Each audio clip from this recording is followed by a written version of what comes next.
Hey, paper lovers, it's Lights Planner Action here, and I am kicking off a new series that I am calling Back in My Day. Let's take it back, but back to the days. And it is going to be all about the planner lore that you maybe have forgotten or wish you could forget. If you are new to the planner community, some of these stories are going to be brand new to you. If you are an OG, some of this is just going to be a refresher, but I think it's going to be enjoyable either way because I have to be honest, as I was thinking about different topics I could explore for this series, I had forgotten how many planner historical things I have lived through and have evidence of. So today we're going to kick it off with a light and easy one. We are covering the Michaels Watercolor Washi. Now, let me first set the scene because I have to take you back all the way to 2016. Guys, that's almost a decade ago. And in 2016, the planner landscape was quite different. There weren't planner shops all over Etsy. Etsy hadn't really had that big boom, okay? You could get some cute stationery items at Target dollar spot, but not a ton. Most stationery options were pretty office specific and very Staples adjacent. And in terms of paper crafting, washi existed, but it was used in a much more junk journaling creative way, not necessarily for planning. So this is really an exciting time to be in the planner community because it's when Michaels first starts noticing the planner community. And so I really think this coincides with Michaels sponsoring Go Wild. It's right around that time that they sponsor Go Wild. They see how big the planner community really is. They see the money that is available in the planner community and they want a piece of that. And so they go out in 2016, that spring, and they release their watercolor washi line. And this is a tube of washi that has, I don't know, like 6 or 7 rolls in it. And they're all like watercolor in nature, very vibrant colors. I'm going to show a photo now so you can see what I'm talking about if you don't know it. How could you? But this washi was seriously, it was really cute at the time. And I mean, even now I think is adorable. Okay. So don't get it twisted. I'm not hating on this washi in any way. I still think it's beautiful washi. It was even gold foiled.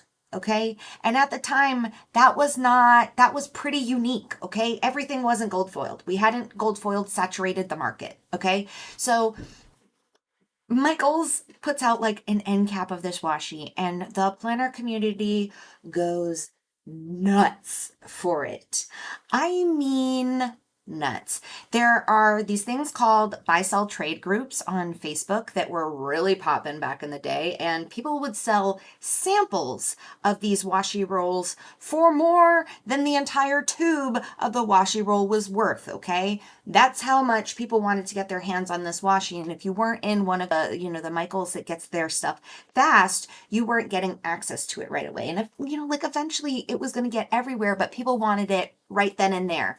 So I can specifically remember posting in my local planner group like, hey, went to 3 different Michaels, finally found it at the North Row one. If anyone else wants to snag it, go and head up there now. They have it. And before, the end of the day was done, someone was posting that they were sold out. That's how viral it went, okay? It was seriously, it was everywhere. And so when you're a business and your product goes viral, you have 2 options. You can either take that viral moment, learn from it, and pivot into something similar but a little bit different, or you can just print more of the same. And Michaels bet on printing more of the same, and that was the wrong move. What ended up happening is they ordered more and more of this washi because they just couldn't keep it on the shelves. And then eventually what ended up happening is they ordered so much of it that they had a surplus of it. And not just like a little bit of a surplus. I mean, they had so much of this washi. In 2017, if you went to multiple conferences, you likely got multiple tubes of this washi. It was seriously like if the conference asked Michaels to sponsor their event, they got this washi.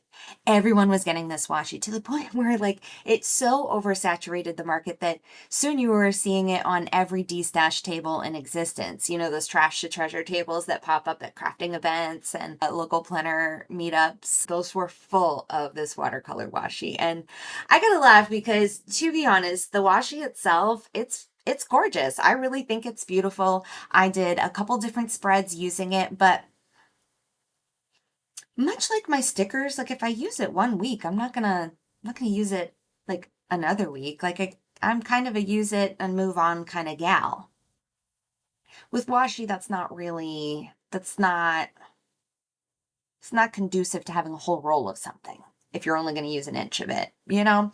So to be honest, there are still watercolor washi rolls on my washi wall right now. And I did buy the follow-up release because they did release a second tube of it, or maybe I got it at a conference. I don't know if I bought it, but I do own it either way. And all that to say, this was one of the first times that something went super viral in the planner community. And it was a really good exercise in supply and demand and what to do when people are reselling your product for gross markups. It was a learning lesson for I think a lot of us, really. And honestly, I look back on it as a fun time. It was before the saturation of everything planner related existing. It was a much simpler time. So if you like this story, make sure you subscribe, like, and share so that you can see the next back in the day story that we're going to cover. Please, please, please leave me comments on other planner lore that you would like to see dived into in this series. But on my list so far includes the time that Simply Gilded Washi could have paid your child's tuition, the moment of scallops. I'll just say scallops, maybe in the tub. Either one. Foxy Fix, we have to talk about Foxy Fix. What happened to Foxy Fix? I want to talk about personal wide rings, B6 rings. There are quite a few planner lore things that I would love to explore with you. So like I said, if you have any suggestions, make sure you leave them in the comments. Go ahead and share this with a friend if you thought it was interesting. And hey, if you still got your watercolor washi, maybe use some of it in your planner this week. Or better yet, get yourself a washi workbook and you can get rid of all that washi by actually using it. Yes, if it's still sticky. I don't know, maybe I should go check. Please hold. You guys, I literally just gasped. Almost as good as the day I bought it. Now, not all washi holds up the sands of time, but apparently these rolls do. There's more. I just didn't want to dig them all out. But anyways, go dig yours out. Go use them. I dare ya. All right, that's it for this segment. I hope to see you in the next one. Stay light, stay bright, stay crafting. Okay, and today we're going to kick it off with a light and easy one. We're going to talk about Foxy Fix. I think we have to. I do think we have to.